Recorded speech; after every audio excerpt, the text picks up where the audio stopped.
Self करेंगे। आज आप लोगों को पता होगा, आज निर्जला एकादशी का दिन है। आज निर्जला एकादशी पर आप लोग एक प्रण लेंगे। प्रण क्या है? सभी अपने अजीजों का जन्मदिन मनाते हैं ना। केक ले आते हो, केक ले आने के बाद अपनी अपनी पॉकेट के हिसाब से केक ले आते हो, अच्छे से अच्छा। उसके बाद फिर कैंडल जगाते हो। कैंडल जगाकर फिर उस पर फूंक मार देते हो, बुझा देते हो उसको।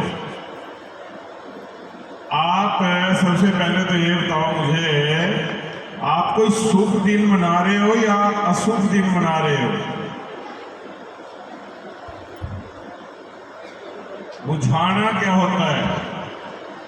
बुझाना तो यही होता है ना कि हम किसी दिन की या किसी शुरुआत की, आगाज की उसी समय बंद कर रहे हैं उसको।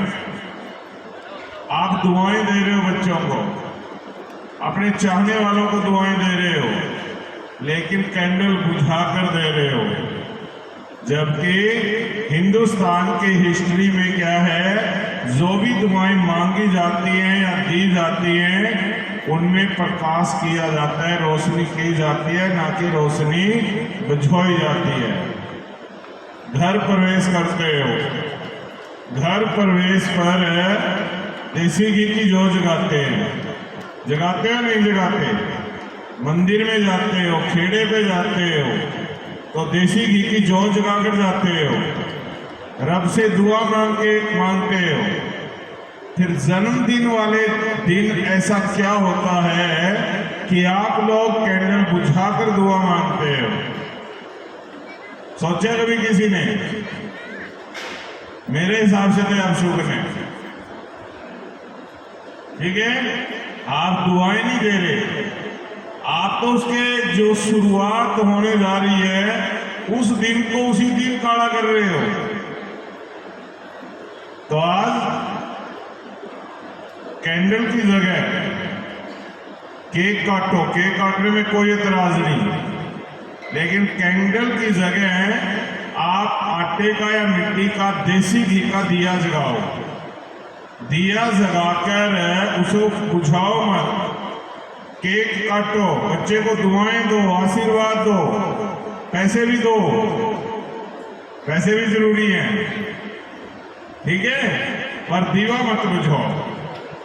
दीवे को जब सारा प्रोग्राम हो ले तो उस दीवे को वहां से उठाकर जहां भी आपका रसोई घर है या पवित्र स्थान है कोई भी, वहां रख दीजिए, वो अपने आप बुझेगा। आप लोगों ने नहीं बुझाना है। कैसी रही बात? समझ में आई?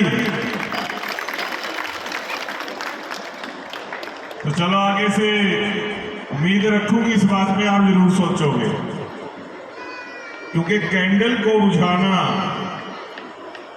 हिंदुस्तान की परंपरा नहीं है। हमारे देश में तो ज्योतें जगाई जाती है, बुझाई नहीं जाती।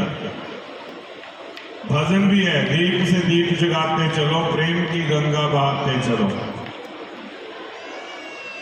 तो आगे से किसी के लिए भी दुआ मांगो, हैप्पी बर्थडे बोलो, जो मर्जी बोलो, तो कैंडल मत बुझाना।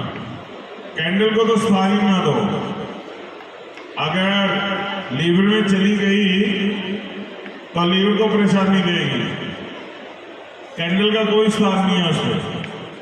आज बहुत अच्छा दिन है, एकादशी का दिन है। जिन बच्चियों ने दरबार से फल लिए, हजरत मामू मौला बख्श जी उनकी झोली भर दे, उनके घर में बेटे की खुशी हो, और वो इसी तरीके से जन्मदिन मनाएंगे जैसे मैंने बोला। जय मामू मौला बख्श जी की, ठीक है भाई, ऐसे ही करोगे। और दूसरा, एक कंपटीशन लगा हुआ है माताओं में खासकर क्या कंपटीशन है कि अगर मेरा बेटा इंग्लिश में नमस्ते करेगा ना सुबह, तो समाज वाले मोहल्ले वाले कहेंगे इसकी माँ पढ़ी लिखी है। ठीक है, तो क्या सिखाती है बच्चे को? Good morning. चाहे मम्मी को गुड मॉर्निंग के स्पेलिंग जानते हो पूरे, पर सिखाएगी गुड मॉर्निंग। ये भी गलत है। देखिए, हमारे हिंदुस्तान में हिंदू, मुसलमान, सिख सभी रहते हैं। तो आप लोग, मैं यही कहूँगा, आप लोग अपने अपने रिलीजियस के अकॉर्डिंग, अपने अपने धर्म के अनुसार अपने बच्चे को रब का नाम लेना सिखाइए। अल्लाह वाले सलाम बोले, वाहेगुरु वाले वाहेगुरु बोले, सत श्री अकाल बोले, और राम वाले राम बोले, राम राम। एक बार राम राम करने से आपकी एक माला हो जाती है।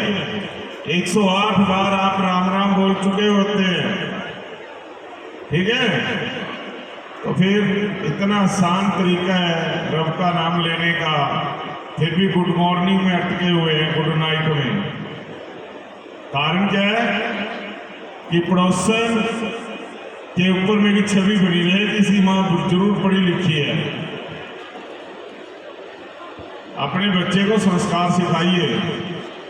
इंग्लिश पढ़ना पढ़ाना तो जब वो LKG में, KG में, UKG में जाएगा ना, वहां टीचरों का काम है, वो सिखा देंगे।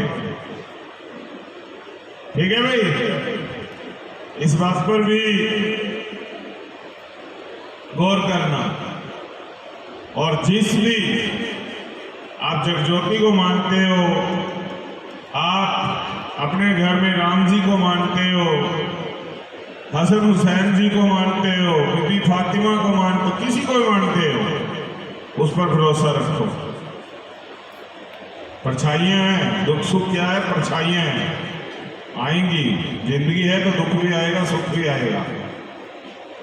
और जब जिंदगी नहीं रहेगी, फिर इन दोनों में से कुछ नहीं आ सकता, फिर दुआ मांगने की जरूरत ही नहीं है। तो इसलिए भगवान पर भरोसा रखिए,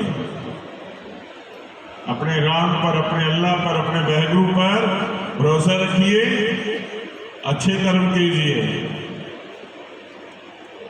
किसी का पैसा लिया तो समय पर लौटा दीजिए ताकि दोबारा मिल सके।